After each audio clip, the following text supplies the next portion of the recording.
What would it be like to have a snuff film of two zombies eating an elderly woman alive while her husband was paid to watch and her dog was locked in a crate unable to save her? What if I told you it was made for kids? Cartoons are no stranger to exploring dark themes in a more youth-digestible fashion. Making thrills, chills, and even kills for kids has been a pretty consistent thing for family entertainment for eras. Goosebumps dominated the landscape of the 90s, but the 2000s, to me, was ruled by the one and only Courage the Cowardly Dog, basically being a kid-friendly version of The Twilight Zone, the pink dog adopted by two elderly people in the middle of nowhere to be loved, abused, and to act as a protector against the wildest of concepts that you can imagine. Lesbian lovers escaping gang life, humans evolving into banana people, space squids creating stars in the sky, an allegory for familial abuse and ancient mummies demanding their slabs back that apparently is the only one a majority of people remember from this iconic series. But there was one story in particular for me that stuck out to me as a child, so much so in fact that it actually had my first favorite zombie design ever, and it also made me a social pariah back in elementary school. But this show is one where if you peeled back the guise of a show on Cartoon Network, the idea would honestly be horrific as a full-fledged and fleshed out horror movie. Well, the concept of a movie is where today's story takes us as we are discussing a family-friendly zombie snuff film, the darkest episode of Courage the Cowardly Dog.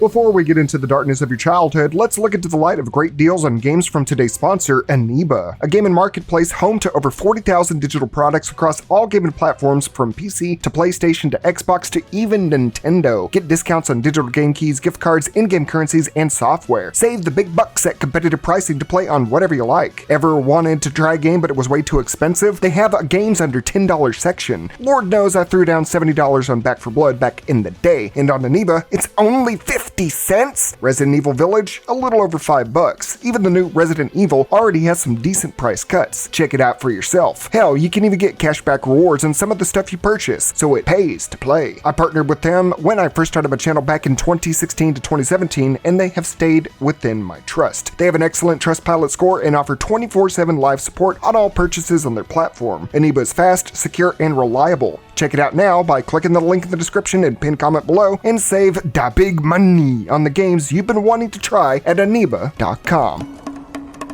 Now, who doesn't enjoy a good movie? Not a soul, live or dead. In the episode titled Everyone Wants to Direct, one late and starry night does the Bag family get a knock at their front door. An individual that totally looks nothing like a reanimated, rotting corpse greets the old couple of Muriel and Eustace, giving his name to Benton Tarantella, an obvious homage to the real-life director Quentin Tarantino. Not being recognized by name or film acclaim, he proclaims himself to be a famous, independent movie director. Muriel recognizes him from somewhere on the television, possibly via interviews or starring in roles for his own films. Hopefully not anything like Quentin Tarantino when he inserts himself into movies just to get away with saying these. It's the dead nigga. Important to note is that Muriel recognizes his face from TV, but not particularly where from. Eustace, on the other hand, shows no care for his work or title, just saying, big deal. Operating under this guise, Tarantella is allowed inside where he explains he is scouting locations for his next big movie, The Return of the Zombies from Beneath the Farm, trademark. Whether or not intentional, the title and setting alone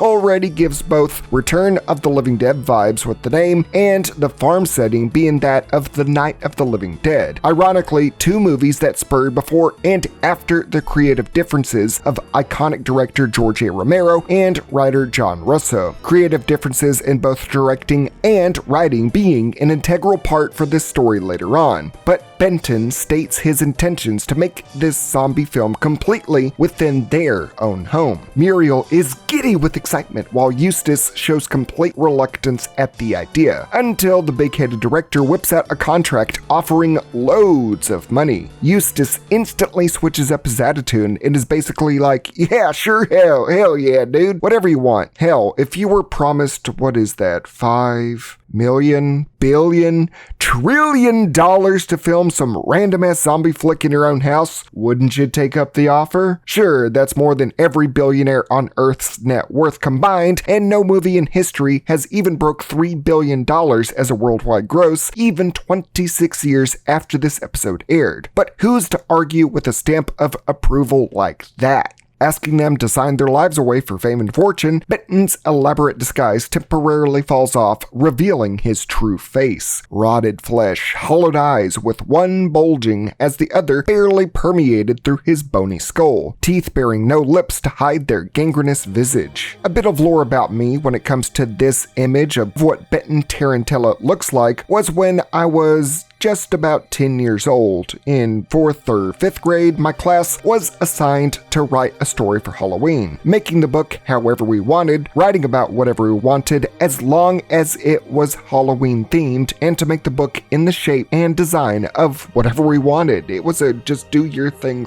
The image of Benton Tarantella's bare appearance as a zombie always stuck out in my mind when I was young. I was always trying to draw him from memory. This may very well be the first zombie I ever had a fascination with. Hell, it may be the first step into where I am now as the zombie YouTube dude. I just thought he looked so cool, and this story was so disturbing to me as a kid, but I loved it anyways. The story that I read for my elementary school class, from what I could remember through my extremely short-term memory riddled with core memories, was that I had 2 elementary school student characters, a boy and a girl, trick-or-treating when a zombie that looked exactly like Benton Tarantella stalked them throughout the night. The boy, having a knack for making inventions out of classroom objects, noting the creepy man following them as they return home. The boy makes an invention of a eraser, a piece of gum, a ruler, and a stapler. I don't know, something that sounded cool to slap together as a kid, and I named it the Super Duper Finagle Machine to do, I don't know, something to defend themselves. The zombie would climb to their 2nd-story window to attack them, nearly biting the young girl as her brother proudly jumped from the shadows to dispatch the Deadeye. I distinctly remember writing about how the boy sharpened a number 2 pencil and jammed the lead weapon straight into the temple of the zombie to kill it. Whatever happened to the Super Duper Finagle Machine, I think I just jammed the sharpened pencil into it and that was the weapon. But the zombie apparently bled a lot, with blood going everywhere, and I was going into detail. The 2 kids proudly declared that the zombie was dead when they look out the window and see an army of like 1 million zombies that look just like him marching to their house. The boy says, "We're gonna need more pencils," as the girl cries because she is a girl. And I very much remember writing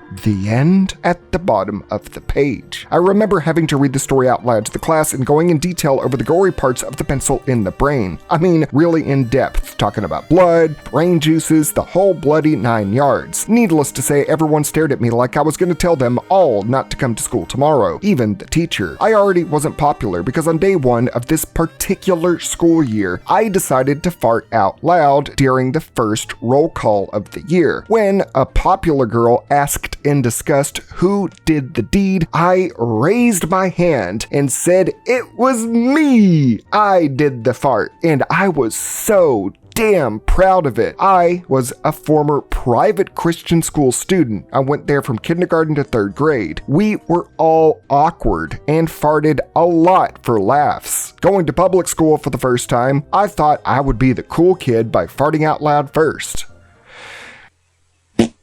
Needless to say, I was known for the rest of the year as fart boy. And now here I am talking about jamming pencils and zombie brains and going into super hardcore detail. Yeah, not much has changed about me, but that was my legacy back then. Keynote from all of this is that I drew Benton Tarantella a lot as a kid and made stories of him, and that's kind of why I'm here today. That tangent out of the way, Courage tries to detail Benton's zombie identity to his owners to tell them after hearing his flesh squish about, brushing off his fears as just a paranoid dog yipping about a stranger that is in their house. Benton says he wants to shoot the movie tonight, with Muriel being the star of the film due to her good looks. Blushing in embarrassment, Muriel loves the idea with Eustace all about it, with the promise of being paid after the movie wraps up filming. With no human objections, Benton asks if he can see their basement. Salivating profusely at the proposal, they head down to the cellar, and it's surprisingly empty for a basement for a retired old farmer. You'd think it would be full of junk. Benton says the dark, dank, open, and creepy space will be perfect for the zombie resurrection scene. Pieces of him falling apart, he says Muriel is not only a perfect actress, but the perfect person to be the sacrifice for the zombies in the film. Excited to just be included in something besides just sitting on a rocking chair all day, she accepts the role as Eustace is tasked with digging open the zombie's tomb. You are literally digging your own wife's grave there, man. But hey, that is basically the sentiment for that generation.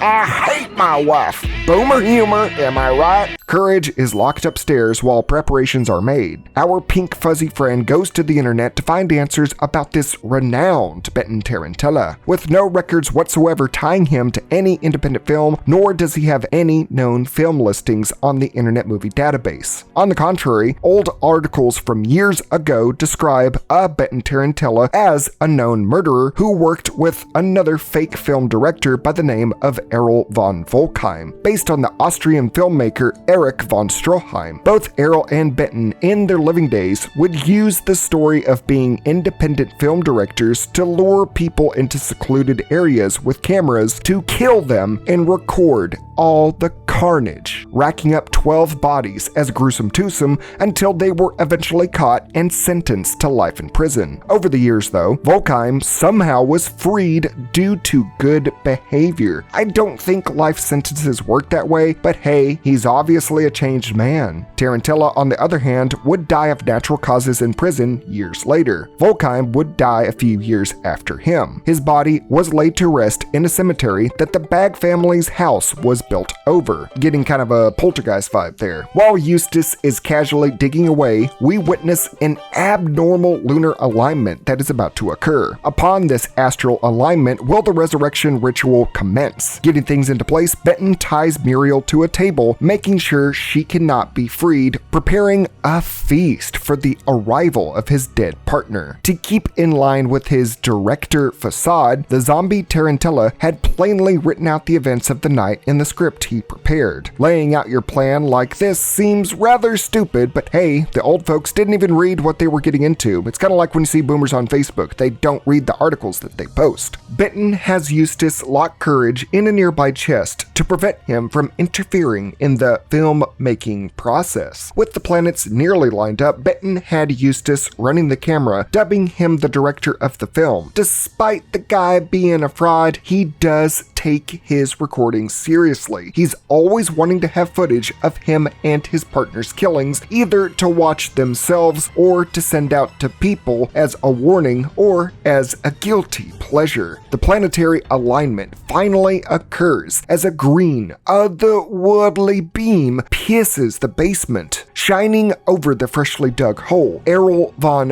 Volkheim comes out in an insanely cool shot, taking in his first breath as a zombie, whipping his head back and peering across the room as if awoken from an ending slumber.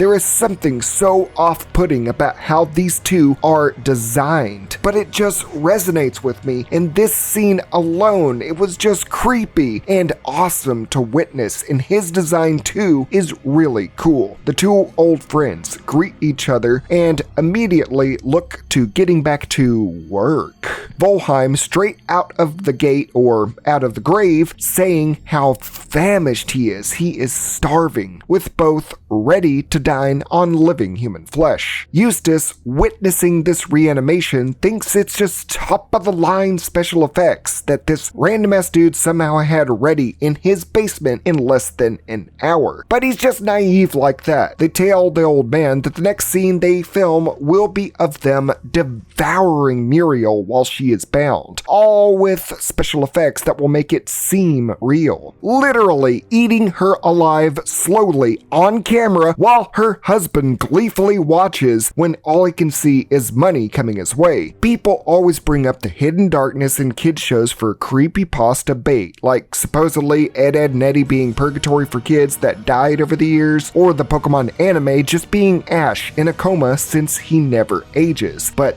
this, an old woman is going to be eaten alive and feel every moment of it, begging for it to stop, and knowing that this is going to be a film. Her husband doesn't hesitate to film it for their pleasure because he thinks he is getting paid for it. This is literally a snuff film they are putting together. What's a snuff film, you might say? The damn dictionary says a pornographic film that shows an actual murder of one of the performers as at the end of a sadistic act. Grandma almost got snuffed, and we as kids were all about courage. She's doing the miming and going,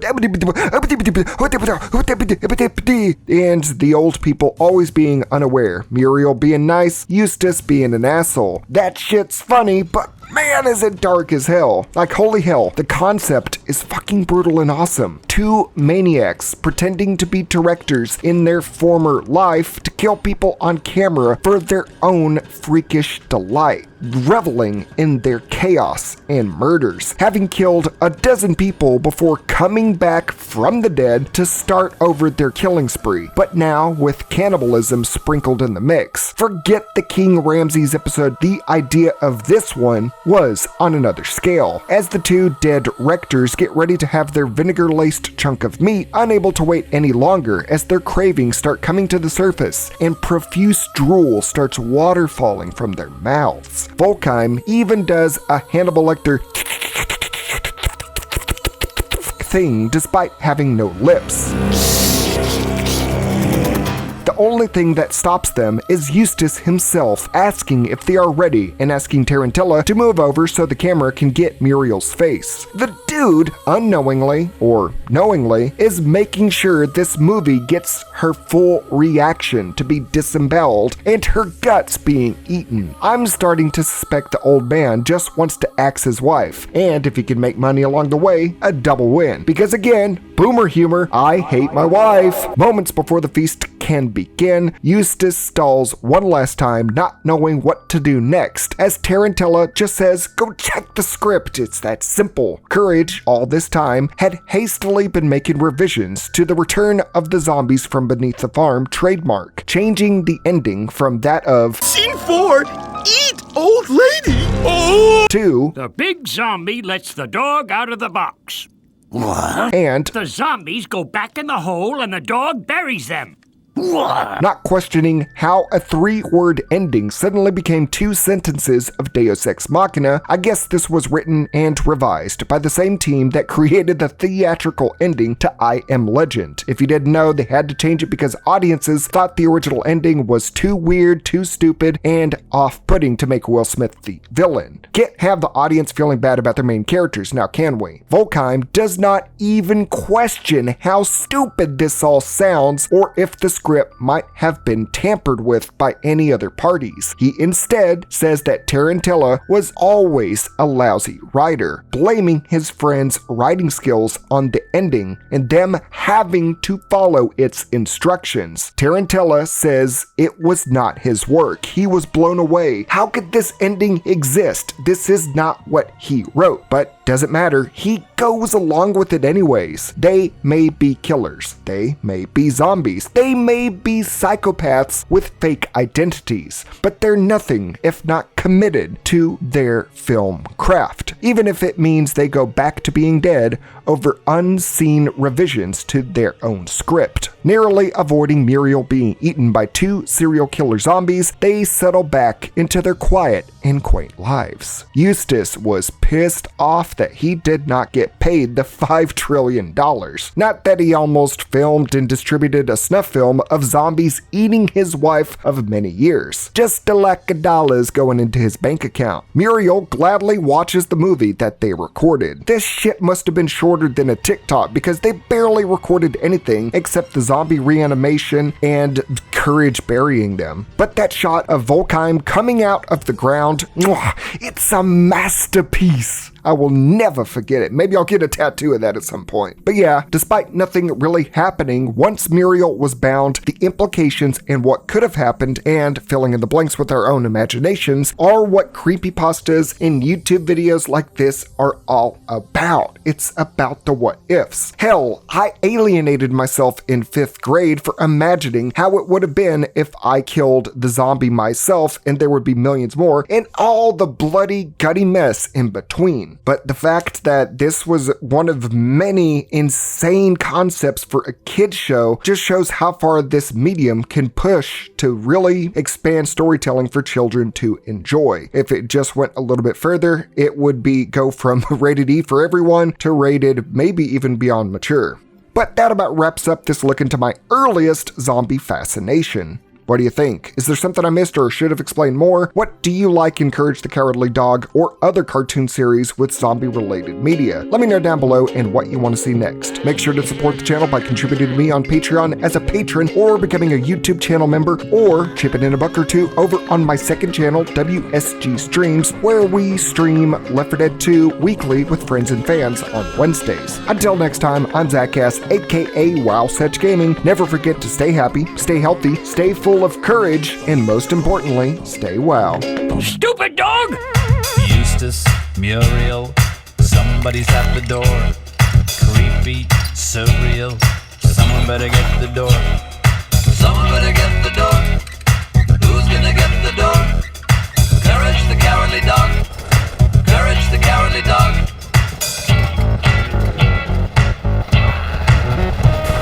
Something horrible wants to destroy our humble nowhere shack.